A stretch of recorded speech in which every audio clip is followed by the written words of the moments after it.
Your quote requests are often too impersonal or you're missing key information from potential clients? In this video, we'll show you how a multi-step form can look like in HubSpot that is specifically designed for quote requests. Depending on the user's input, relevant fields are displayed automatically. Ideal for personalized quote configuration, higher conversion rates, and clean data in your CRM. Super Hacks, the HubSpot experts. Presented by WPWA Digital. Hey, I'm Chiara, Project Manager at WPWA Digital. As an official Platinum partner, we support you with everything related to HubSpot. Now, if you don't have a form yet, you can create one by clicking on Marketing and Forms and Create Form in the top right.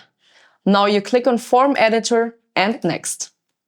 If you would have a template, it would show over here. But you can start from blank by choosing this template. In our form, we start with a short, friendly introduction because we want the tone here to be low pressure, just a simple reassuring message to keep our users engaged. Now we're going to come to the first real step. Here we are going to ask our user what kind of support they are looking for. We made this a drop-down field with different options, like HubSpot onboarding, but it should fit your own business. And here's the key feature. We use logic rules to define what happens next based on their selection. If someone picks HubSpot onboarding, for example, we automatically display a second field with onboarding package options. Next, we ask when the project is expected to start. We can use a date field or a drop-down with options like immediately, as quickly as possible, within the next few months. This helps us prioritize leads more efficiently. So the following step is a question about a budget range. This question is super helpful for pre-qualification.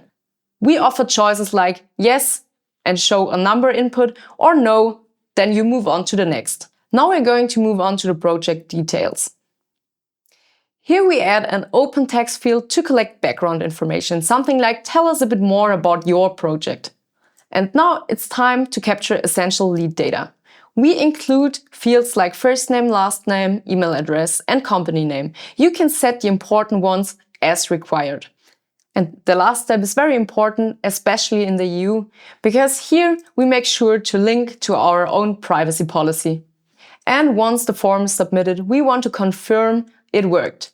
So there are two good options. Show a message like thanks, we'll get in touch shortly, or direct them to a booking page, for example, a HubSpot meeting link. Now let's wrap up by tweaking the settings. Under General, we ensure HubSpot creates a new contact if the person isn't already in our CRM by clicking on this one. In Submission Settings, we decide who gets notified when someone submits the form, the contact owner, a team email, or someone else. And after our form is done, we click onto Review and Update. And if there are no warnings to review, you update your form. And then you have three options. You can click on Amped with HubSpot, get Amped with a code, or copy a share link. If you don't want to miss anything about HubSpot, subscribe to our channel and turn on the notification bell.